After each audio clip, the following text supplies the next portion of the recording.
Welcome, everybody, to the Apex Sunday podcast.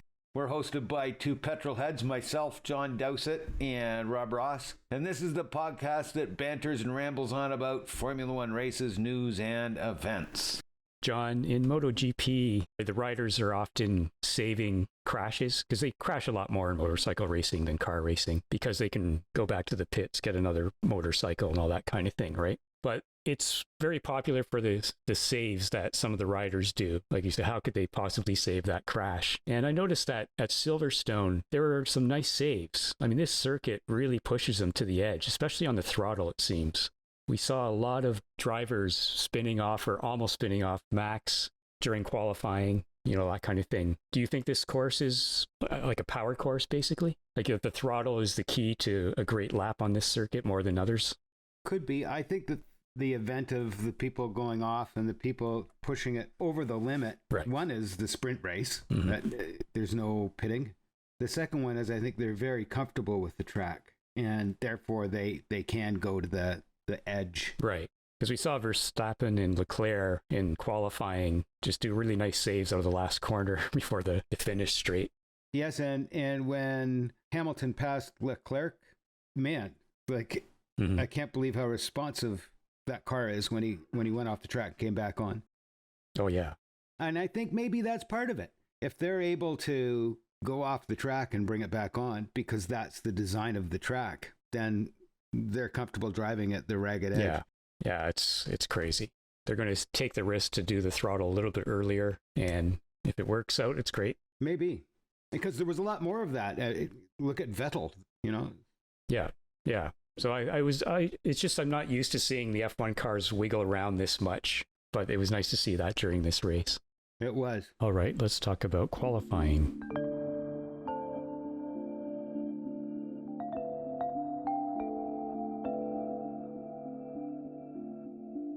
Right away, because of the change in format, it's not qualifying for the race we're talking about. It's qualifying for the sprint race, which is in itself a race for qualifying for the real race. Yes. So that was interesting. But as I just mentioned, in Q1, Verstappen and Leclerc had really great saves. Stroll just making it in, not having found a setup. And that's the interesting thing about this new format for this weekend is they only had one practice session before they had to go into qualifying. So if you don't find your setup, you may be in a lot of trouble. So Stroll just made it out of Q1 into Q2. But, you know, he might not have struggled on a regular weekend. And again, Russell right through to Q2 again. That was cool. And in Q2, Leclerc and Perez, they both said they needed a slipstream to better qualify. That's been an ongoing topic of how to best qualify. And it's interesting that the car has to be 3 or 4 seconds ahead of them for the slipstream.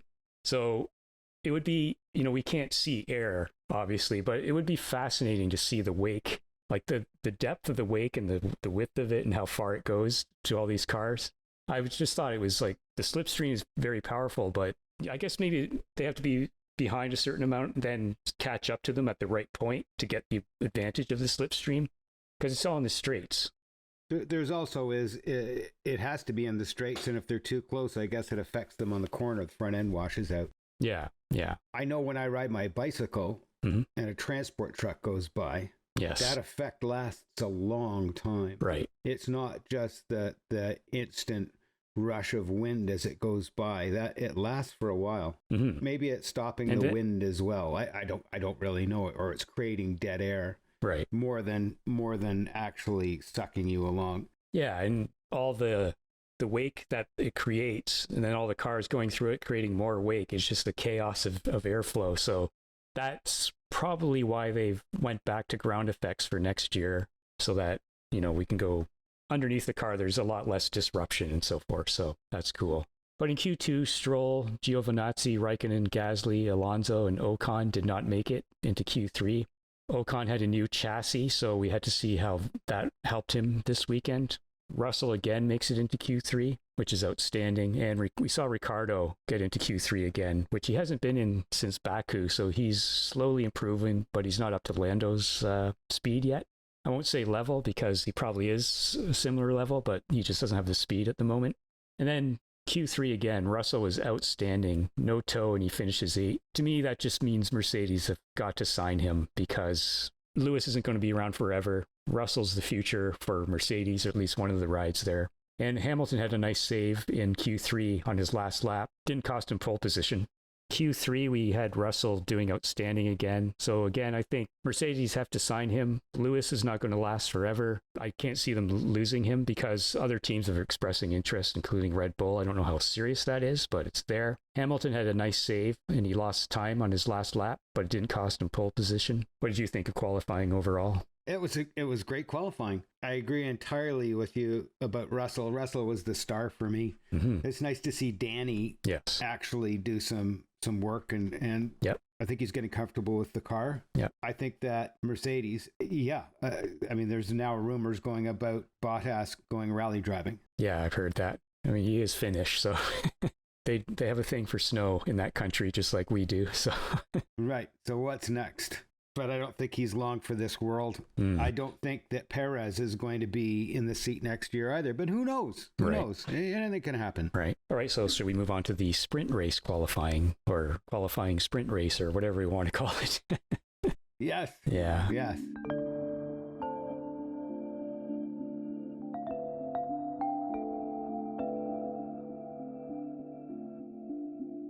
The story for me of the sprint race was Fernando Alonso. And frankly, all weekend I was thanking the racing gods for Fernando Alonso being back in F1. He's just such a great racer. He's just spectacular. And I wish he was in, for instance, Red Bull or Mercedes, because my God, what racing would we see then, right? Like, it would be spectacular. I really liked how Alonso made it through the field. And we had Crofty freaking out on the first lap over Perez passing Ricciardo when he didn't. And so that was another poor Murray Walker imitation.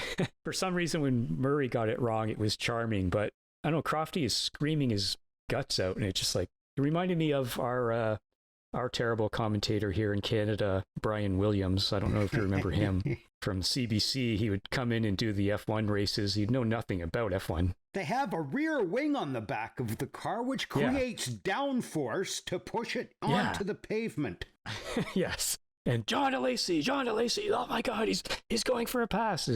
No, he is not going for a pass, So there's no excuse for Crofty, though, because he's not a temporary thing. I mean, given we all make mistakes like that, but yes.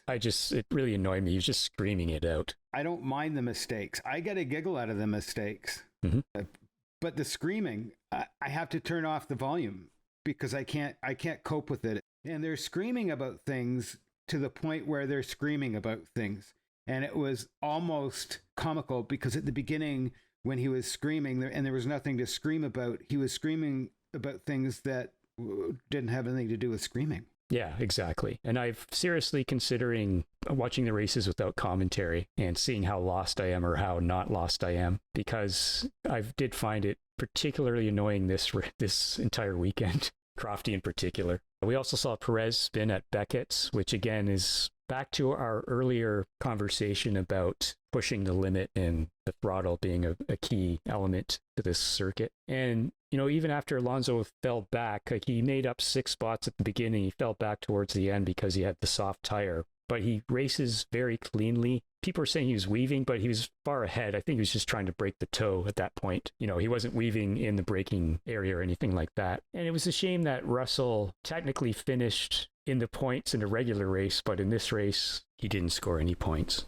It's a crime they penalized Russell. Oh, yeah. I think it's a crime that they penalized Russell, and it might be a little bit of washover from the last race, that they're comfortable in giving penalties the way they're giving penalties. Yeah, well, we'll get to that when we talk about the race, obviously. Perez going off, you can't do that. But it harkens to a sprint race, a real sprint race. Right. Which is, there's no pit stops. Yeah, it's all out, right? It's all out from the start. And the only person that nailed that whole race was Fernando. Mm-hmm. Alonso, that start was epic. That I haven't seen anything like that in a very, very long time. And you see that in sports cars. You don't see it so much in Formula One. He did a really great job. Oh, yeah. I mean, it's just delightful to see that kind of racing. No surprises, Fernando Alonso. And at the end, we saw the return of the wreath. I thought that them carting around the 3 drivers in that truck with Jensen Button, I wonder to myself, well, if they're supposed to be going green, this is a perfect example for an electric truck to do that at the circuit. It can parade all the races there, that kind of thing. But it just kind of looked odd, this big transport truck driving 4 people around a circuit. But I like seeing the wreath. The wreath was great. Anything else about the sprint race? The only other thing about the sprint race, again, at the end, when they were on that transport truck, when watching them wobble all over the place, had me giggling a little bit. Yeah, no, I thought it was pretty hilarious. All right, so let's move on to the race.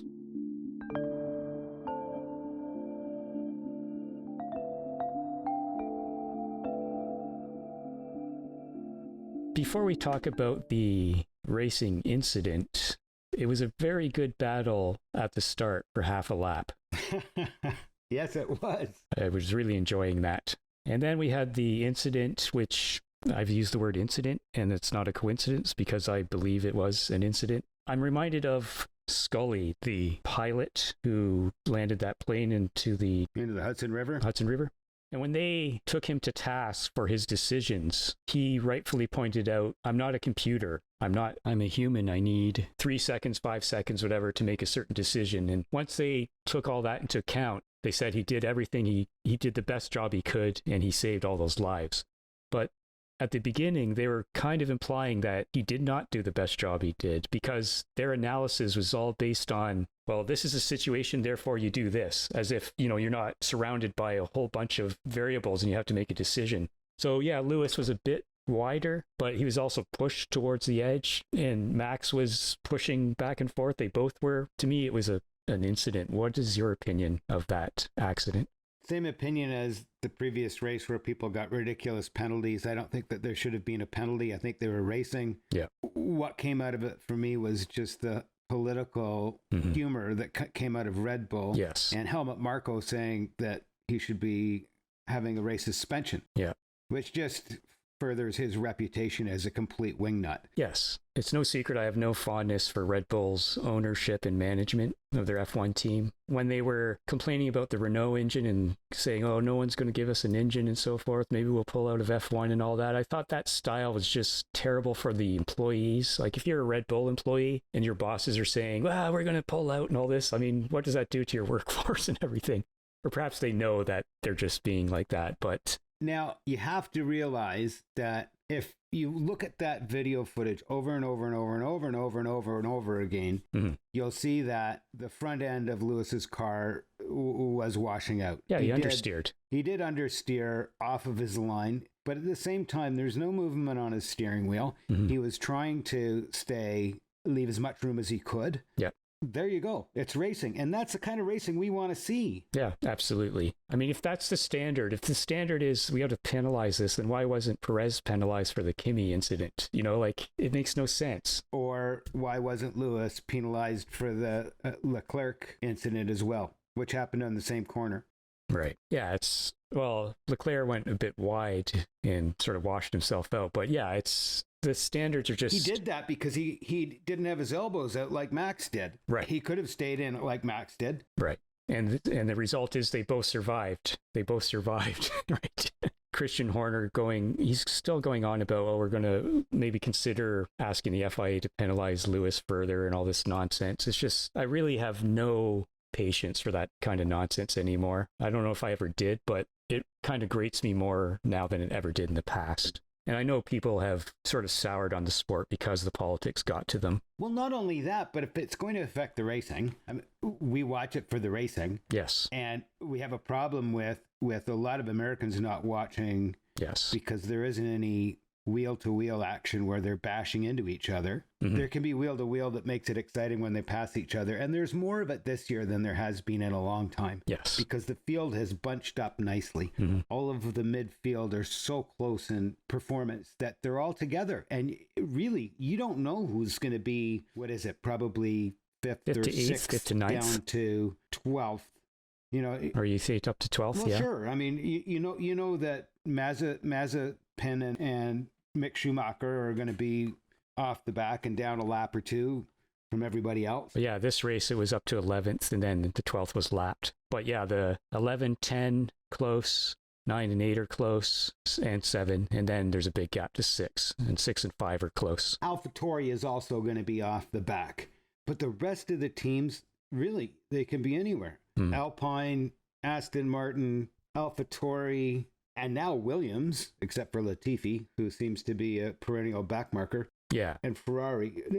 I don't know what Ferrari did. Ferrari did something. They must have had some major upgrade, because what they were able to pull out in the way of performance at this race was stunning. Yep. Yes, it was. Yeah, I didn't expect Leclerc to stay ahead of Hamilton for so long, but he did. So that was a nice aspect of the race, even though it was brought on by a ridiculous penalty. It was shocking. We were watching the race in it, and you just know that, within 2 or 3 laps, Hamilton's going to be blowing by him. And he didn't. Now, do you think that Hamilton was managing his tires? I don't know, because by the end of the race, it cranked it up and was able to reel him in a heartbeat. And is that tire management? I don't know. It's hard to say. We saw Vettel spin like Perez, almost at the same spot. A lot more spins and wiggling this race. Some long stops, though. Norris had a long stop. Alonso had a long stop. Sainz had a long stop. And they're blaming it on the heat, but I don't know. I haven't really heard any reports afterwards about what the causes of those were. I've never heard of that before, other than maybe the pit crew is overheated and not quite with it. It's not like the old days when they had shorts on and all that, right? So... Well, think about it. Look at what they're wearing. They're wearing helmets. They're wearing full fire equipment. Man, that's not right. It's not like when you're in a car. Oh, I know. No. I liked how Mercedes just came out and said, team order to Bottas. Don't pretend it's something else. It's a team order, and it made perfect sense because Valtteri's not in the championship hunt. And Lewis just drove away from him. Yes, he did. Yeah. Tsunoda beat Gasly for a change. He doesn't have any consistency yet as a rookie, but he's got some speed. We've seen some speed from him at times, so hopefully that continues to develop. For the driver of the race, I'm going to say an honorable mention goes to Alonso, because the race itself, he was great in that race. But as you were just mentioning with Leclerc holding off Hamilton for that long and doing what he did, I thought he deserved driver of the race. What about you? For the first time ever, I can't believe I'm doing this, but my driver of the race was Lewis. Oh, yeah? Yeah. He stayed calm. He stayed cool. True. I've never heard him listen to his engineer the way he did at this race. Right. Yeah, he's always pushing them, right? And actually call him by his name, was very calm, and just put everything in Bono's seat. Bono said, do this, do that. Anytime he got wound up, Bono would say something, no, you'll catch him. And it would calm him right down again. Mm-hmm. I think it's a new Lewis Hamilton this year. Right. What he was able to do and pull it out. Right. 10-second penalty, had to fight blistered tires at the end of the race, still kept on it and managed to win the race. Very, very good race. And I think that champions like Lewis or race winners and so forth that are successful for years on years, they do adapt relatively quickly to new situations. So this new battle with Max and so forth. So he's probably doing everything he can to win the championship this year because that's what he wants to do and that's what he's used to. So good for him. How would you rate the race? Before we do that, my loser of the race is Perez. Oh, you have a loser of the race. Okay. Absolutely. There are things that happen, such as Sebastian Vettel getting on the loud pedal too early in a corner and spinning and destroying his race. And that's one thing. Yeah. But to be in a Red Bull and finish where Perez finished, 16th. There's just no excuse. From the sprint race to the Grand Prix, actually, they just call it the sprint, don't they? They don't call it the sprint race. They just call it the sprint. Yes. But from the sprint to the race, both of them, he was just an abomination. And that's why you think he won't last long at Red Bull because... I don't know. I mean, maybe he's being frazzed. Right. Well, part of that was they did sacrifice his points finish by having come into the pit so he could get the fastest lap and take it from Lewis. So in that regard, he's doing exactly what they wanted to when he was in that situation. So he would have finished in the points, maybe 9th or 10th, something like that. But they had him pit to get that fastest lap. So he should have been first. Yeah, well, there you go. That's true. If Max is out, you should expect Checo to be there, right? Same with Mercedes. If Lewis is out, they want Bottas there. And that wasn't the case. No. Other than that, how would I rate the race? I'd rate the race a 12 out of 10. I absolutely adored it. I adored the sprint. The sprint, my God, I could just watch sprints. There's none of this nonsense about undercut. There's none of this nonsense about Norris having a long stop and having his chances destroyed because he was in the pits for 6 seconds instead of everybody else being in for 2 or 3. forget all that stuff and just let the boys race. You know, my God, it was just so wonderful and almost disappointing then to watch the race after. Yeah, that's true. The coverage was pretty good of the race, other than Crofty screaming all the time, but I did drift off a couple times very briefly when there wasn't anything going on. I do have to say, against the coverage of the race, what is wrong with F1 TV? They got a contract with Sky for their broadcast, but there's so many times when we hear voices talking about replays and so forth, and we see nothing. And they're explaining the replay that they're showing that we don't get to see at F1 TV. Yeah. Horrible. Yeah. So is there some sort of weird rights issue here? But they should have worked that out if they got the feed from Sky, and we should be seeing the entire coverage. So I found that very annoying as well. But back to rating the race, I'm going to give it a 7 because I am the type that those penalties to Russell and particularly to Lewis, I don't like this at all. I don't want them to go in this direction. And we've gotten 2 races in a row where they've done what I consider questionable. I looked at what the drivers had said, and most of them few of them, like Science, was sort of, he kind of stayed away from making a statement. Alonso, it's an incident. Alonso said it was an incident. I totally agree with Alonso on that. It's racing. Yes.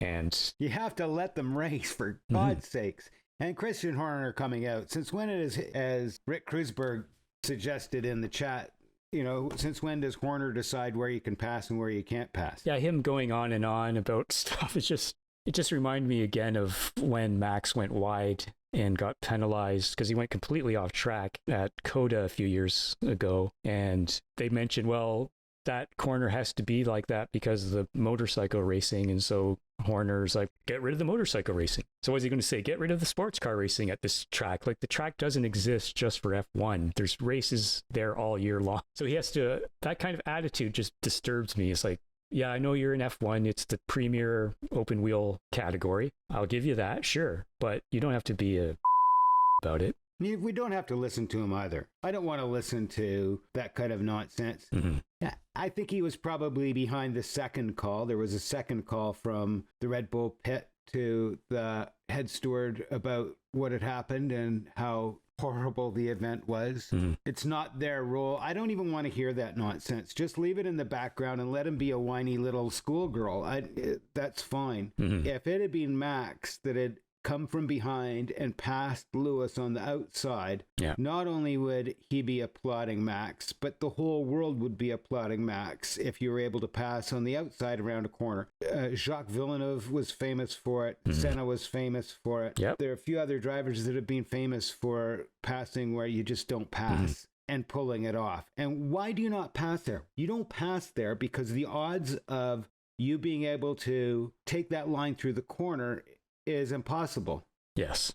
Well, it's not impossible, but it's risky. The risk factor, just like we talked about in the last race, going on the outside, you're putting yourself in a vulnerable position. Oh, well, no. Now it's the other guy has to move over for him or something. Like, it's just ridiculous. The highlight of all of that for me is Juan Pablo Montoya racing IndyCar, going over the corkscrew at Laguna Seca and basically getting airborne and going off the track and passing on the inside. And as Ron Fellows said, it's the corner after the corkscrew that's the hardest. And somehow he pulled it off. Everybody just thought he was a god for being able to do that. Hey, good for him. Yeah, and that corkscrew is also famous for 2 MotoGP passes at offline through the corkscrew. Valentino Rossi did it to Casey Stoner, and then Marc Marquez did it to Valentino Rossi a few years later. And yeah, they're very spectacular passes. So that's what we want to see. And if they don't work out, it didn't work out, right? If it didn't work out, it didn't work out. Right. The hilarity of it is the corkscrew is such a spectacular visual thing for spectators. I wanted to race it so badly. And when I talked to Ron Fellows, he burst out laughing and said it's one of the easiest corners in the world to drive. It's the corner after it that's tough. Right. Yeah, I'm not a fan of that circuit in general, actually, but that's another topic. Right. But to your point about listening to the team managers and so forth during the race, usually when Crofty and Martin are speaking to them, I usually turn the audio off. I just can't stand hearing from them. Mm-hmm.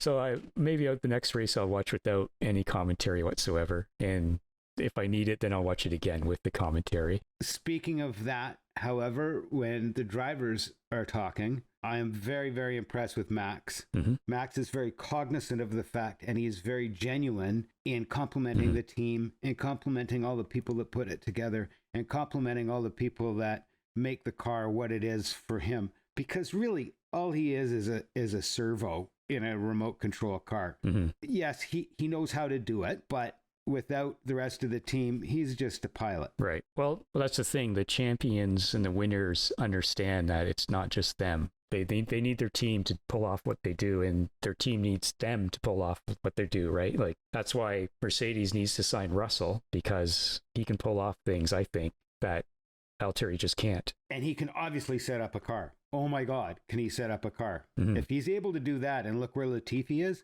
they really need to be getting Latifi to copy his setup. Mm-hmm. Maybe it's a different enough driving style that he can't use Russell's setup, but yeah. Hey, maybe he needs to be schooled a little bit. Yeah, and he's a great qualifier, Russell, and that counts for a lot in F1, at least currently, because you start up the front, you have a massive advantage. We'll see how the new rules go next year about qualifying.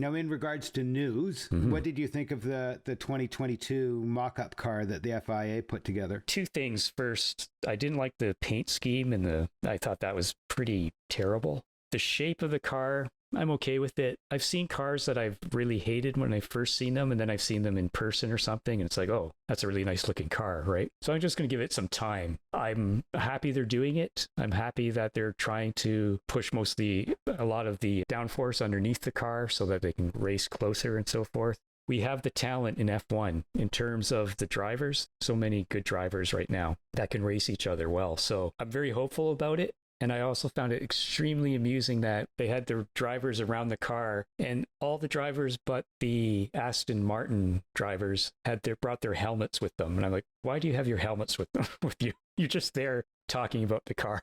But I imagine it's sort of like a branding thing. They're so used to, I got to have my helmet with me and all that kind of thing.